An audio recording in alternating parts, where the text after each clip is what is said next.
नमस्कार, सुप्रभात दोस्तों। आज मैं आप सभी के समक्ष ए अरविंदाक्षन की कविता राग लीलावती लेकर प्रस्तुत हुआ। ए अरविंदाक्षन का जन्म 10 जून 1949 को केरल के पलक्काड जिले में हुआ था। अरविंदाक्षन जी ने अपनी लेखनी के द्वारा हिंदी की अभूतपूर्व सेवा की और उनके द्वारा अनेक ग्रंथ लिखे गए। उनके रचनाधर्मिता के कारण उनको केरल का नामवर जैसे अलंकृत शब्दों से विभूषित किया जाता है।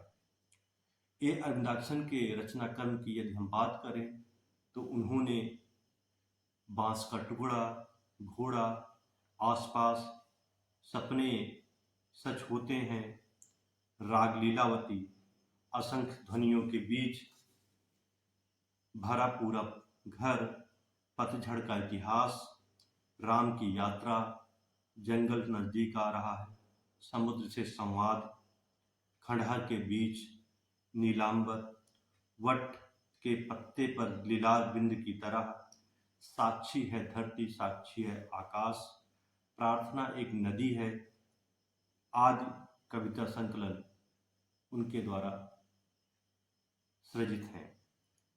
इसके साथ ही महादेव वर्मा के रेखाचित्र, अज्ञेय की उपन्यास यात्रा, समकालीन हिंदी कविता, आधारशिला, कविता का थल और काल, कवि जो विकास है मनुष्य का, कविता में जीवन आदि आलोचनात्मक ग्रंथ उनके द्वारा लिखे गए।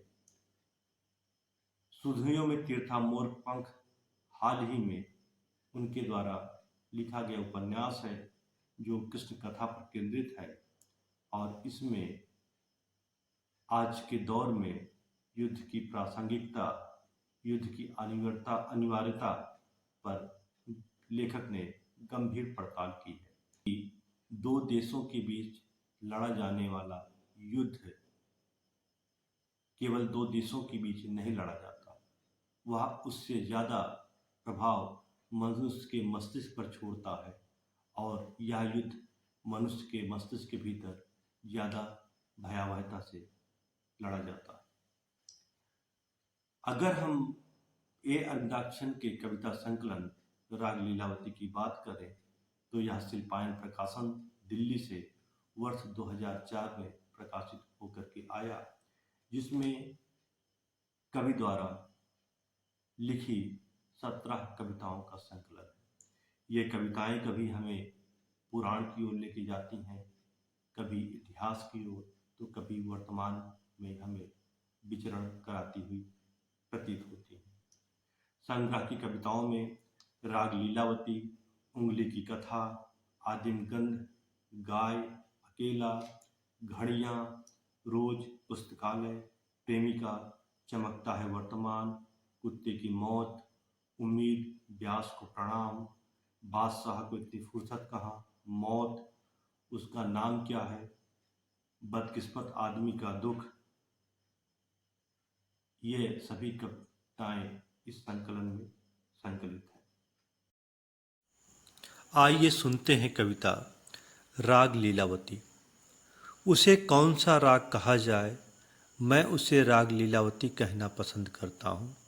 आप चाहे जो भी नाम दे दें, वह स्त्री राग भी है, क्योंकि उसमें से लीलावती का राग ही फूटता है।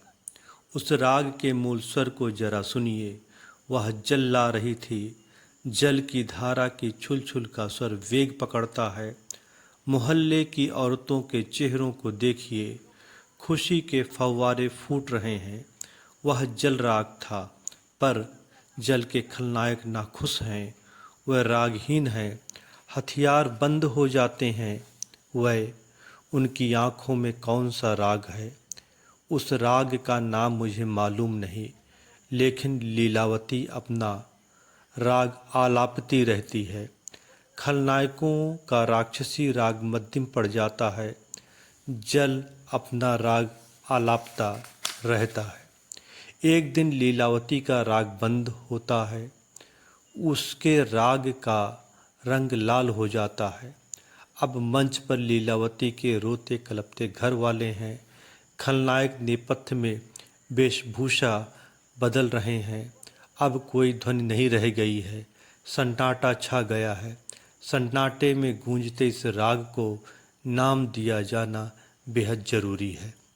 कविता के अंत में कवि कहता है कि अब वह समय आ चुका है कि जब स्त्री को तो वह स्वयं सचेत रहकर अपने हक की, अपने रक्षा की बात करनी होगी और पुरुष समाज को उसके अस्तित्व के बारे में विचार करना होगा। हमारे समाज में कफन का रंग सफेद माना गया है, लेकिन हमारे देश की नववधुएं लाल जोड़े में दफन होती हैं, जो पितृसत्तात्मक समाज में पुरुषवादी मानसिकता का द्योतक है और स्त्री के ऊपर हो रहे अनवरत अत्याचार की कहानी बयां करता है। कहने का आशय यह है कि जल चाहे नदी में हो, चाहे पात्र में, वह हमेशा कल्याणकारी होता है और प्रकृति को, मनुष्य को जीवन प्रदान करता है। इसी तरीके से स्त्री भी अपने जीवन में, चाहे वह पिता के घर हो, चाहे पति के घर में रहे और चाहे पुत्र के घर में रहे, पुरुष के जीवन को सार्थकता प्रदान करती है, उसके जीवन में माधुर्य घोलने का काम करती है। यहाँ पर कविता में स्त्री को घड़े में जल लाते हुए दिखाया गया है, जो उसके द्वारा जीवन देने का प्रतीक के रूप में, जीवनदायिनी के रूप में मैं इसको मानता हूँ कि जिस तरीके से जल नदी से ले आकर मनुष्य की प्यास को बुझाता है, उसी तरीके से स्त्री पुरुष के जीवन को सार्थकता प्रदान करती है, उसके जीवन को पूर्णता प्रदान करती है और उसके जल लाने के, जीवन प्रदान करने के इस भाव को देख करके सभी लोग प्रसन्न होते हैं, प्रफुल्लित होते हैं।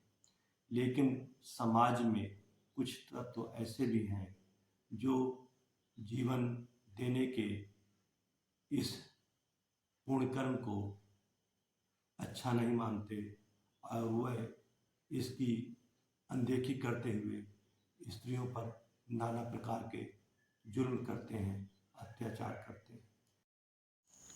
विवेच्य कविता का शीर्षक राग लीलावती ही आप स्त्री को परिभाषित करने के लिए पर्याप्त है। यदि शाब्दिक व्युत्पत्ति की दृष्टि से देखें तो राग शब्द जीवन में आसक्ति, प्रेम, लगाव और अनुराग के लिए प्रयोग में लाया जाता है। लीला शब्द का आशय खेल, क्रीड़ा, विहार, विलास, मौज मस्ती, काम, व्यापार, रति, चाल, प्रवाह, रफ्तार, क्रियाशीलता का द्योतक है और वती स्त्री का बोधक है।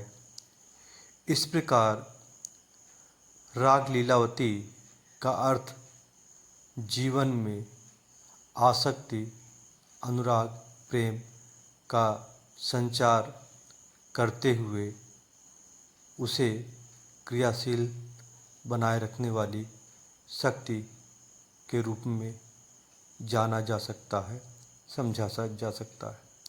इस तरीके से हम देखते हैं कि कवि ने इस कविता का शीर्षक बहुत ही ध्यानपूर्वक बारीकी से रखा है। आप सभी ने हमको ध्यान से सुना, इसके लिए आप सभी का बहुत बहुत शुक्रिया, बहुत बहुत धन्यवाद।